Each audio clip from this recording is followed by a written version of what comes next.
Forensic materials engineering.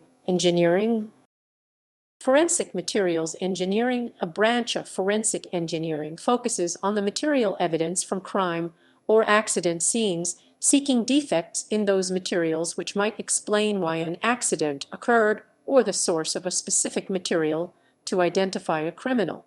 Many analytical methods used for material identification may be used in investigations, the exact set being determined by the nature of the material in question, be it metal, glass, ceramic, polymer, or composite. An important aspect is the analysis of trace evidence, such as skid marks on exposed surfaces, where contact between dissimilar materials leaves material traces of one left on the other. Provided the traces can be analyzed successfully, then an accident or crime can often be reconstructed. Another aim will be to determine the cause of a broken component using the technique of fractography. Metals and alloys. Metal surfaces can be analyzed in a number of ways, including by spectroscopy and EDX used during scanning electron microscopy. The nature and composition of the metal can normally be established by sectioning and polishing the bulk, and examining the flat section using optical microscopy after etching solutions have been used to provide contrast in the section between alloy constituents. Such solutions often in acid attack the surface preferentially, so isolating features or inclusions of one composition, enabling them to be seen much more clearly than in the polished but untreated surface. Metallography is a routine technique for examining the microstructure of metals, but can also be applied to ceramics, glasses, and polymers. SEM can often be critical in determining failures modes by examining fracture surfaces. The origin of a crack can be found, and the way it grew assessed, to distinguish, for example, overload failure from fatigue.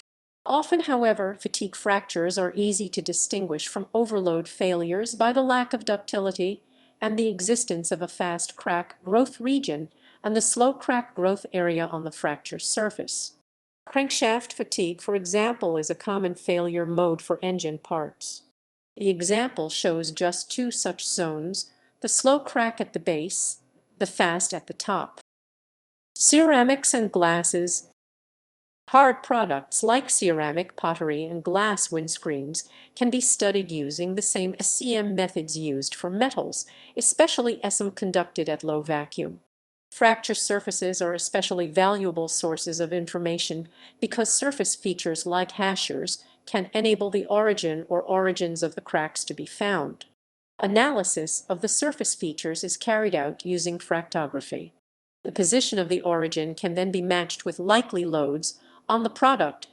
Inspection of bullet holes can often show the direction of travel and energy of the impact, and the way common glass products, like bottles, can be analyzed to show whether deliberately or accidentally broken in a crime or accident.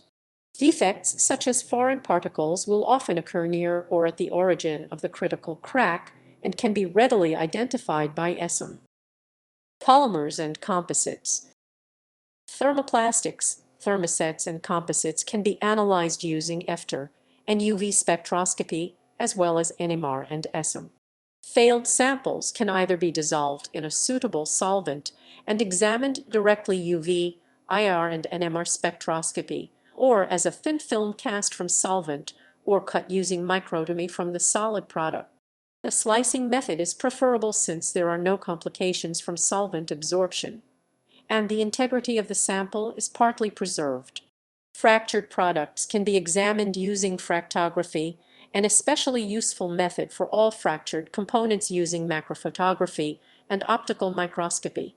Although polymers usually possess quite different properties to metals and ceramics, they are just as susceptible to failure from mechanical overload, fatigue, and stress corrosion cracking if products are poorly designed or manufactured. Many plastics are susceptible to attack by active chemicals like chlorine, present at low levels in potable water supplies, especially if the injection moldings are faulty. SEM is especially useful for providing elemental analysis from viewed parts of the sample being investigated. It is effectively a technique of microanalysis and valuable for examination of trace evidence. On the other hand, color rendition is absent, and there is no information provided about the way in which those elements are bonded to one another.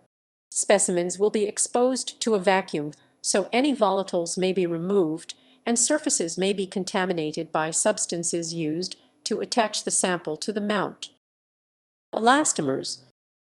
Rubber products are often safety-critical parts of machines, so that failure can often cause accidents or loss of function. Failed products can be examined with many of the generic polymer methods, although it is more difficult if the sample is vulcanized or cross-linked. Attenuated total reflectance infrared spectroscopy is useful because the product is usually flexible, so can be pressed against the selenium crystal used for analysis. Simple swelling tests can also help to identify the specific elastomer used in a product. Often the best technique is using the X-ray elemental analysis facility on the microscope. Although the method only provides elemental analysis, it can provide clues as to the identity of the elastomer being examined. Thus, the presence of substantial amounts of chlorine indicates polychloroprene, while the presence of nitrogen indicates nitrile rubber. The method is also useful in confirming ozone cracking by the large amounts of oxygen present on cracked surfaces. Ozone attacks susceptible elastomers such as natural rubber, nitrile rubber, and polybutadiene and associated copolymers. Such elastomers possess double bonds in their main chains, the group which is attacked during ozonolysis. The problem occurs when small concentrations of ozone gas are present near to exposed elastomer surfaces, such as O-rings and diaphragm seals. The product must be in tension, but only very low strains are sufficient to cause degradation.